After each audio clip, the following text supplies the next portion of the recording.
Welcome to the value meta. We are playing some mono red Cavalier. This is a 0 mythic 12 rare deck that you could build if you started a brand new arena account today. And well, why is this deck named the way it is? Well, it's mono red and it's built around the card Cavalcade of Calamity. It's 1 in a red for an enchantment that says whenever a creature we control with power 1 or less attacks, the enchantment will do 1 damage to that player. Now, we also run, in addition to this, Torben Frayne of the Red Fell. He is a 4 mana free fall, which seems out of place in a low to the ground red deck, but his ability that if a red source we control would deal damage to opponent, we deal that much plus 2 instead. You can see where this is going. This turns Cavalcade into a lightning bolt for every 1 power creature. Those 1 power creatures will also do free damage when they attack as well. That's the interaction. So how are we going to do this? Well, we'll go through this in rarity order. Our rares are in the 4-play set of Torben, as we said before. We have 3 copies of Chandra, Acolyte of Flame. We're running her for one reason. She's basically an enchantment that every turn will make 2 hasty 1/1s that can attack. With a Cavalcade out, that's 6 damage if they get through. Then we have 3 copies of Bone Crusher Giant. This is just a auto-include in most red decks because it's a stomp that can turn into a late game threat. And for the last 2, I'm trying out the Song of Totendzaz. This is X in a red to make X 1/1 rat tokens, but also to give haste. So we can use this either as a pump spell to give all our creatures haste, or we can make a bunch of 1/1s to hastily swing in and do the damage required. That's our rares, so let's move into our uncommons. As I said before, this is a very budget-friendly deck. We're running a full play set of the Cavalcade of Calamity, as previously explained. We have a 4 of the first 1 mana 1/1 with haste that we have here, the Tin Street Dodger. It is a hasty goblin that we can make unblockable for an additional red, which can be very relevant. And finally, for a little bit of card advantage, we have 2 copies of Light Up the Stage. I have the fancy Final Fantasy VIII version because I love Final Fantasy VIII. Now into our commons. This is where we have all of our stuff that we just want to splurge out and swing with. We have 4 copies of Clockwork Percussionist. This is a 1/1 hasty monkey toy that will exile the top card of our library, giving us card advantage if it dies. We here in the same vein have our 4 copies of Grim Initiate, a 1 mana 1/1 with Burst Strike that when we dies creates a 1/1. Finally, we have Scorched Spitter, a 1 red for a 1/1 that when it attacks will ping 1 damage. Obviously, if Torben's out, this basically becomes 6 damage every attack, so very good. And finally, we have Forbidden Friendship, which is a 2 mana spell which will create a red dinosaur with haste and a 1/1 human soldier, so 2 1/1s for our cavalcades. Our mana base is nice and simple, 22 basic mountains. This deck is 1-track mind, super fast wins, or super fast losses. So let's get into the games. Alright, we're into our first game with Elf Champion, and these playbacks are going to be 1-for-1 speed because you will see these games are very quick. So this hand is perfect. We can go into a Tin Street Dodger, into a Cavalcade, into a Chandra, and if we draw a land here in any of our turns, this is the perfect start for this deck. We're up against the Elf Champion, so I'm really hoping they're an Elf deck, because that would be very good for us. So, let's see what our opponent goes for. Tap land. We play a Cavalcade of Calamity. So, this is an older version that was running a Tybalt instead of the Light Up the Stage. I swapped because I never cast the Tybalt at all. Okay. There is their second land, revealing a Leaf Crown Visionary, which is great because there's no way they are going to block that. So let's play Chandra and immediately activate her to put 2 1/1s onto the battlefield with haste. And you can see here this adds up. This is now 6 damage and attack, which is absolutely crazy. Also, nice little interaction I'll show you here. If we don't draw the land, what we can do on our next turn if they don't kill our Chandra is we can activate her, then cast the second Chandra, activate again, which will give us essentially 10 damage on the current battlefield. They shock down to 9, so they could basically be dead here. There's a Glisser. And they swing in, doing 1 damage to Chandra. We don't draw a land, so let's go for this here. This basically wins us the game. So I'm doing the maths in my head here very quickly. And I'm like, yeah, actually, this will be enough. So, Chandra, make 2/1/1s, cast our second Chandra, Legend Rule her, activate again, and this is 10 damage, and they can only block one of our creatures, so 5 Cavalcade triggers, puts them down to 4. They can block one of the things and then still die with Xaxes because they shock themselves. Good game. Okay, so this game ran a little bit longer. I am going to put it at 1.5 times speed. You see here, this hand is really good. Double Cavalcade is great. But this is it. So we need to get on the thing and go combat as quick as possible.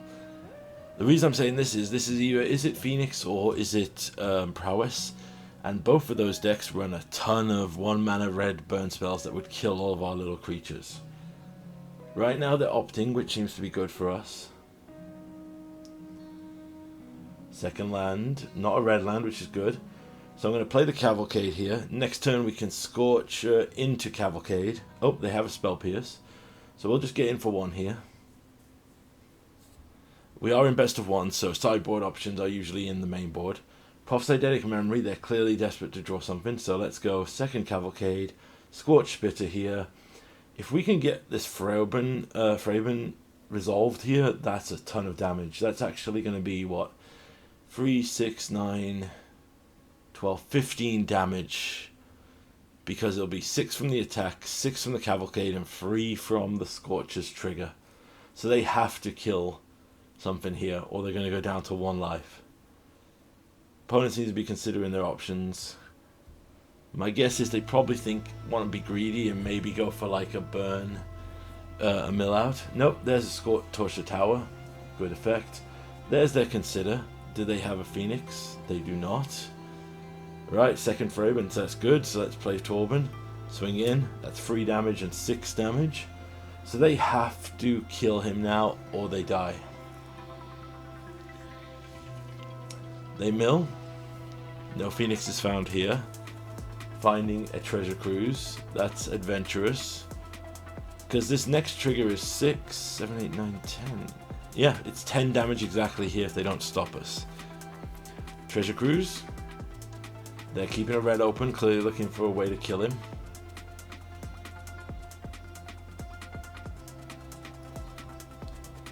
There's a Consider. I'm not seeing death yet.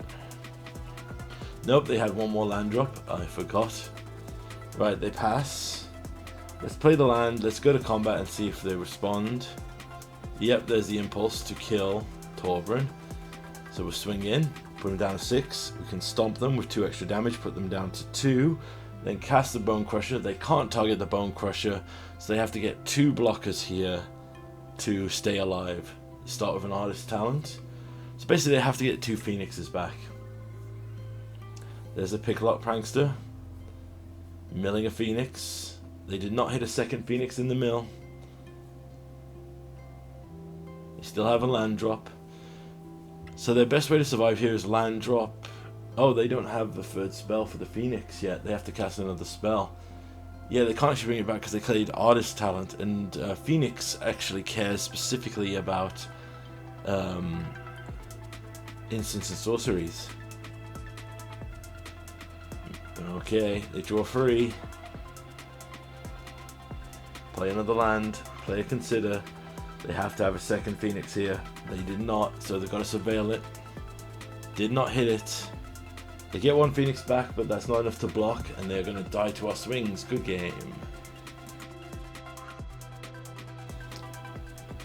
Final match here with Cavalcade Red, and this hand is great. However, this was oh dear. Okay, so I played it too safe here. I played a Scorch Spitter, pass it back,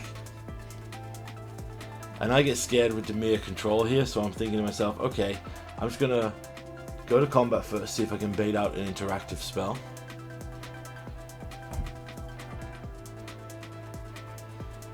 Nothing happens, so ultimately pass back. play a Grim Initiate and try to play a second Scorcher here. Opponent has something because they're taking their time.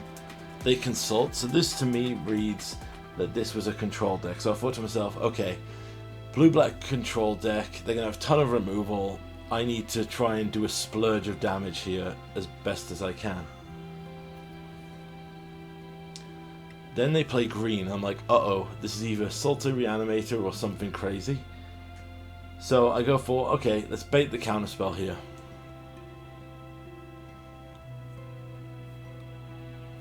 This is kind of my counterspell test, because I'm more concerned about Cavalcade resolving. They Drix to counter and tap our creatures, which actually probably wins them the game. So this turned out to be a combo deck. One I was not aware of. It's basically a Kona deck from Standard. Yep, they play Cavern of Souls on Beast. And at the time I was like, I do not understand what this is. So I was thinking to myself, okay, if they counter something here, I'm going to try with a Tin Street Dodger. This means there's probably a response, so I've just got to play the Cavalcade here. And probably get it countered, but it does not, it actually resolves. So I'm like, okay, that's interesting. So we swing in.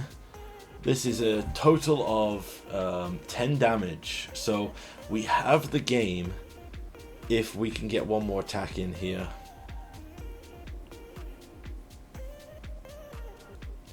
So basically, we just have to not die on our next turn. And I think to myself, okay, what's the worst that could happen here? We get board wiped, something crazy. They consult the star charts here, and they hit the perfect combo to win the game out of nowhere. So they get the turn 4 win here. Turn 5 win, sorry. So yeah, there's Kona. They station a land, and they put into play an Omniscience. So I'm like, okay, I'm still okay here. They don't have everything. But no, they did have everything. So we were one turn away here because they just have the Mastermind's Acquisition to get Enter the Infinite, and it's game over. Still, we did pretty well. Good showing of the deck.